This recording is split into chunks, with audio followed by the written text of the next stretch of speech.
اللہ کے نبی کے زمانے میں ایک صحابی اللہ کے نبی کے پاس آتی ہیں، مسند احمد کی صحیح روایت، جن کی چادر کپڑے سے نیچے، ٹخنے سے نیچے، چپل سے نیچے زمین کی مٹی اڑاتی ہوئی آتی اور کہتی اللہ کے رسول میں اس چادر کو اوڑھ کر نماز پڑھنے جاتی ہوں۔ آپ نے کہا چادر اتنی نیچی ہونی چاہیے۔ اس نے کہا اللہ کے نبی کبھی کبھی زمین پر پیشاب و پائخانہ پڑا ہوتا ہے، گندگی پڑی ہوتی ہے، تو کیا میں تھوڑی سی اوپر کر کے پائخانہ گندگی کو کراس کر کے آگے نکل جاؤں؟ آپ نے کہا نہیں، دائیں سے نکل جا، بائیں سے نکل جا۔ کہنے لگی دائیں بھی مرد بیٹھے ہوتے ہیں، بائیں بھی مرد بیٹھے ہوتے ہیں، مجھے اسی گندگی کے اوپر سے نکلنا ہے۔ اے اللہ کے رسول اجازت دے دیجئے، میں تھوڑا سا اوپر کر لوں اور نکل جاؤں، اس کے بعد نیچے کر لوں گا۔ جب گندگی کو کراس کر لوں گی تو چادر میں نیچے کر لوں گی۔ اللہ کے نبی کہتے ہیں اگر مرد دائیں بیٹھے ہیں، بائیں بیٹھے ہیں، تو اسی گندگی کے اوپر سے نکل جا۔ کہنے لگی اللہ کے رسول وہ گندگی میری چادر میں لگ جائے گی، آپ مجھے اوپر اٹھانے کی اجازت نہیں دے رہے ہیں، ٹخنے سے اوپر، چپل سے اوپر چادر اٹھانے کی اجازت کیوں نہیں دے دیتے ہیں؟ آپ نے کہا نہیں، چادر اٹھانے کی اجازت، چپل سے بھی اوپر چادر اٹھانے کی اجازت نہیں دوں گا۔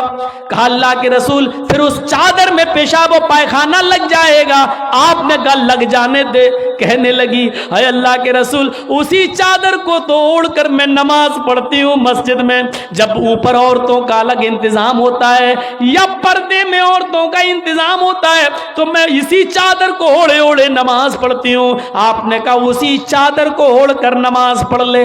کہنے لگی اس میں پیشاب و پائخانہ لگ جائے گا، کیا اسی اور چادر کو اوڑھ کر نماز پڑھ لوں؟ آپ نے فرمایا ہاں اے عورت، جب پیشاب و پائخانہ تیری چادر میں لگے گا، جب تو آگے بڑھے گی تو تیری چادر زمین پر پڑی ہوئی مٹی سے رگڑ کھائے گی، کیونکہ تیری چادر نیچے ہے۔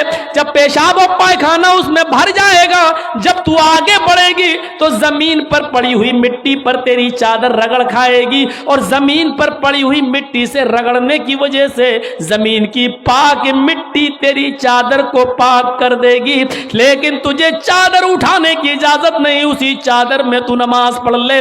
گندگی لگتی ہے تو لگ جانے دے، آگے بڑھے گی تو زمین پر پڑی ہوئی پاک مٹی تیری چادر کو پاک کر دے گی۔ میرے بھائیوں، پیشاب و پائخانہ دیکھ کر بھی اللہ کے رسول نے عورت کو چادر اٹھانے کی اجازت نہیں دی۔ میری بہنوں، تمہارے دل کیسے گوارا کر لیتے ہیں؟ جلسوں میں بھی چوڑیاں خریدنے کے لیے، بیلونز خریدنے کے لیے، جلیبیاں خریدنے کے لیے تم کس طریقے سے لیڈیز پنڈال سے نکل کر تم بازاروں میں گھوم لیتی ہو؟ شرم آنی چاہیے۔ تمہارے کلیجے اور تمہارے دل کیسے گوارا کر لیتے ہیں کہ لڑکے اور لڑکیاں ایک جگہ شاپنگ کریں، دکانداری کریں، خریداری کریں؟ یہ تمہارے کلیجے، تمہارے ضمیر کیسے گوارا کر لیتے ہیں؟ جبکہ اللہ کے نبی فرماتے ہیں لا یخلون رجل بامرأۃ الا کان ثالثہما الشیطان، کوئی مرد کسی عورت سے تنہائی میں نہ ملے، کوئی مرد کسی عورت سے اکیلے میں نہ ملے کہ اس میں تیسرا شیطان ہوتا ہے، اس میں تیسرا بہکانے والا شیطان ہوتا ہے۔ میرے بھائیوں، اسلام کا قانون یہی ہے، اسلام کا نظام یہی ہے۔ ایک عورت، اس کا شوہر مر چکا ہے، عورت کے پاس بہت زیادہ پیسہ ہے، وہ حج کرنا جانا چاہتی ہے، شوہر انتقال کر گیا، اب عورت اکیلے حج کرنے نہیں جا سکتی ہے، جبکہ مستطیع ہے، صاحب استطاعت ہے، حج کرنے جانا چاہتی ہے، اچھا کام کرنے جانا چاہتی ہے۔